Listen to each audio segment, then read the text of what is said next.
You've probably never counted how many steps are on your staircase. Yet, if you were to walk those steps with your eyes closed, you'd know exactly when you've reached the top. So, what would you do if you knew you'd reached the top? And then suddenly there was one more step. Just one. You'd probably brush it off.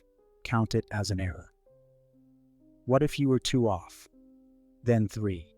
At what point would you realize something was wrong? Which step? My grandmother was a first-generation Chinese immigrant to the United States. Grandma always said I looked like my mom when she was my age, no matter what age I was. I always looked like Mom, apparently. Grandma died last year. She did well enough for herself, but my mom did even better, especially as a single parent raising my brother and me. She bought this house, a one-story space with a basement, perfect for the four of us. Grandma always watched us while my mom was at work. Grandma almost exclusively spoke Chinese. I was a bit of a brat. Once I realized that everyone at school only spoke English, I had little interest in keeping up my Mandarin. As a result, Grandma and I didn't always talk much, but I still remember her stories. Ye Xian, the magic lotus lantern, Sun Wukong, and the journey to the west. That one was particularly close to Grandma. I wondered if she ever wanted to return to China like the Monkey King. It was nice to be able to put Mandarin on a resume, although it may seem antithetical considering my degree is in English literature. I was the first in my family to graduate college at the ripe old age of 22. Upon graduating, I wanted nothing more than a break, so I moved back in with my mom and my brother. But now, it seemed my break was going to be longer than I intended. There was less to do with an English degree than I anticipated. I was sending my resume and credentials left and right. I guess nobody wanted a little Asian, Shakespearean, even frying their chicken.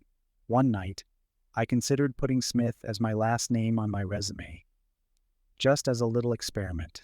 I was in the basement, watching a movie while emailing job applications on my laptop. I sent in my last round of credentials and checked the time. 1:02 I closed my laptop, tossing it gently on the couch cushion next to me. I reached to grab my phone off the charger.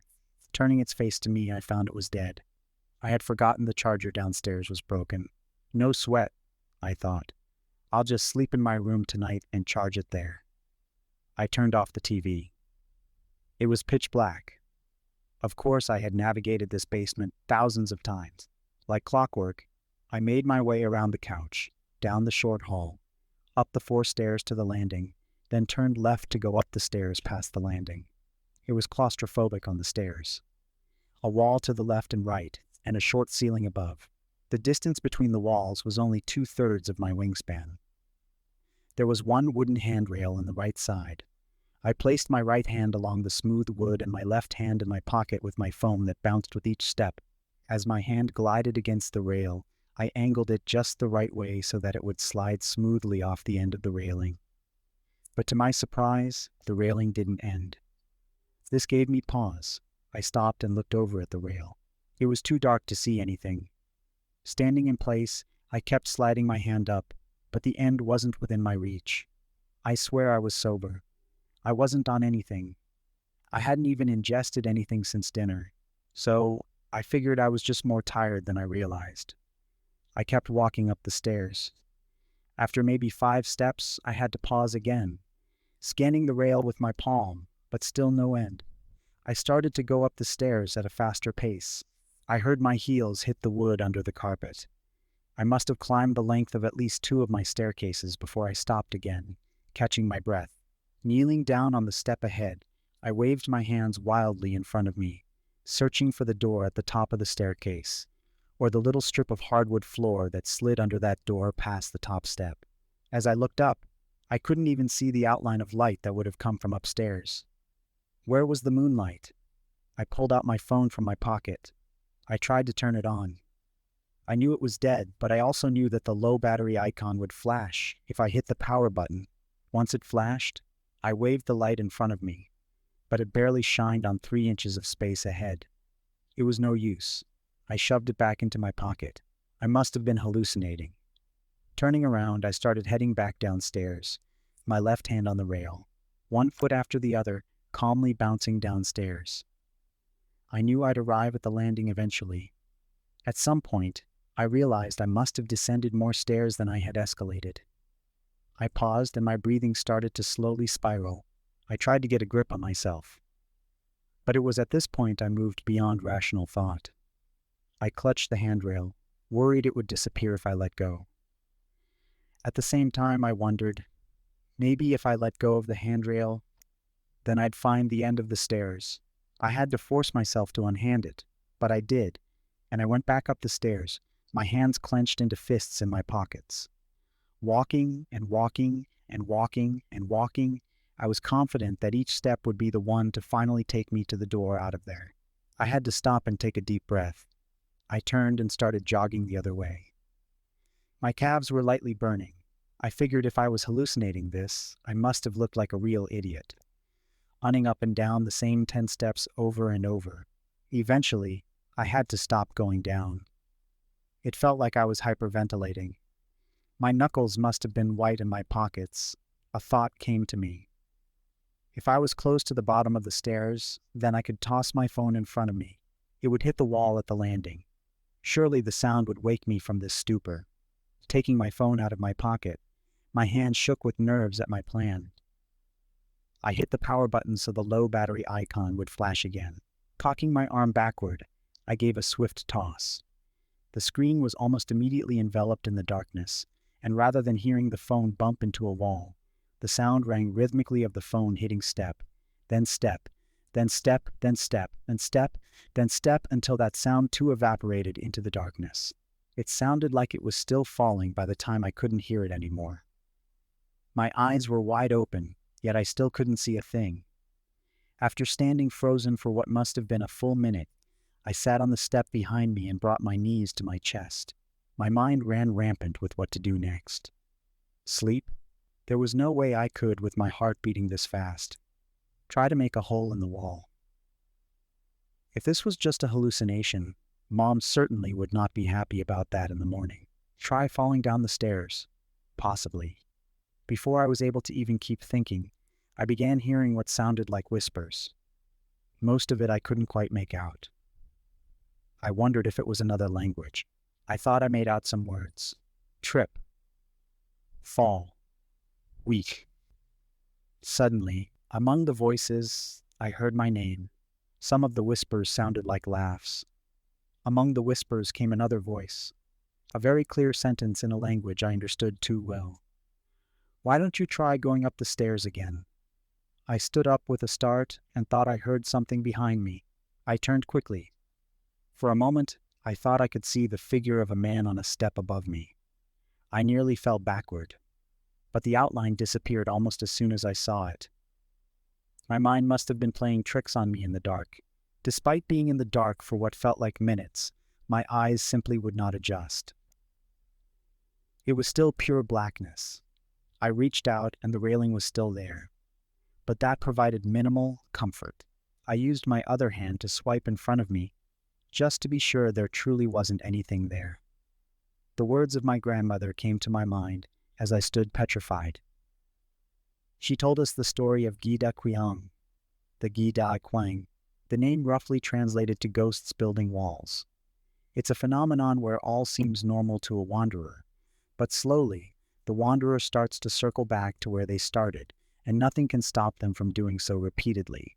It's as if a ghost is building walls to keep the wanderer in a single space. As a kid, I always wondered, why would the guy Da Qiang do something like that to a poor wanderer? As I got older, the answer became clearer and clearer to me. When given the power, resources, and opportunity to torture someone, any creature will. I tried to remember everything Grandma had ever said about the guy Da Qiang. Don't look over your shoulder. It was too late for that. I had turned around multiple times at this point. Look between your legs. The space is a window into the demon's world. I honestly considered this, but I was far too afraid of what I might see if I went through with it. What happened if I never got off these stairs? Would my mom and brother find my corpse here on these steps? Did I even still exist? Or had I vanished from my own dimension? Would I ever see my friends or family again? Hear them again? Touch them again? Ultimately, I decided I would slide down the stairs. I thought about falling down, but I figured I'd break a bone, if not die. I could get on my back and slide down, as if it were a water slide. It would be uncomfortable, but eventually, I would hit the landing, right? I assumed the position, crossing my arms as I lay down on the steps. I took a deep breath, ready to send myself down. But just as I was about to shove off, I heard something, lurching. It hit the left wall, then the right. Soon I could hear it breathing. It was heavy, heavy breathing. Whatever it was much bigger than me.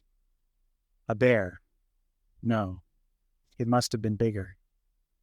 I could hear it coming up the steps. It was definitely walking on two legs, despite how heavy it sounded. As it took its steps, I heard something else. Clanking, the clanking of metal like armor.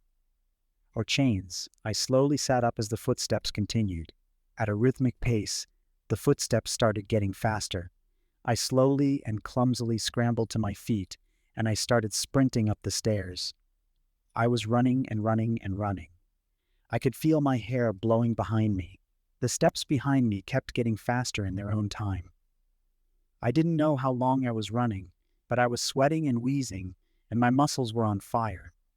Eventually, I started scrambling on all fours up the stairs like some kind of ape. I collapsed on the steps.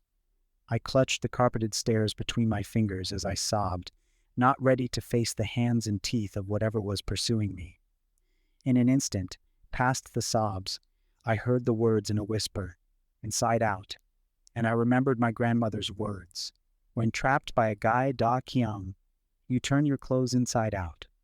As the breathing down the steps grew even heavier, I frantically dragged my shirt off my body, turned it inside out, and pulled it back on. I closed my eyes tightly.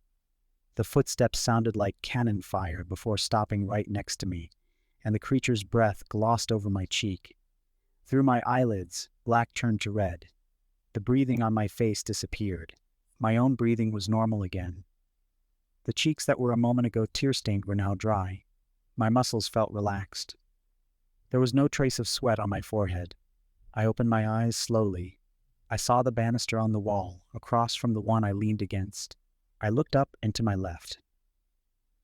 There my brother stood at the open door atop the stairs, hand on the light switch, groggily asking, "Are you okay?"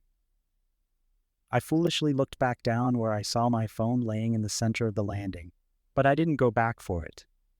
I ran up just 5 steps and hugged my little brother around his neck. He was surprised. "What time is it?" I begged to know. He showed me his watch, which read 3 a.m. 1 minute after I'd left the couch, I scurried to my room. Though I was unsettled, I felt exhausted, and I managed to get to sleep quickly. The next morning, I turned on all the lights in the house and grabbed a little flashlight out of the hallway closet just to be safe.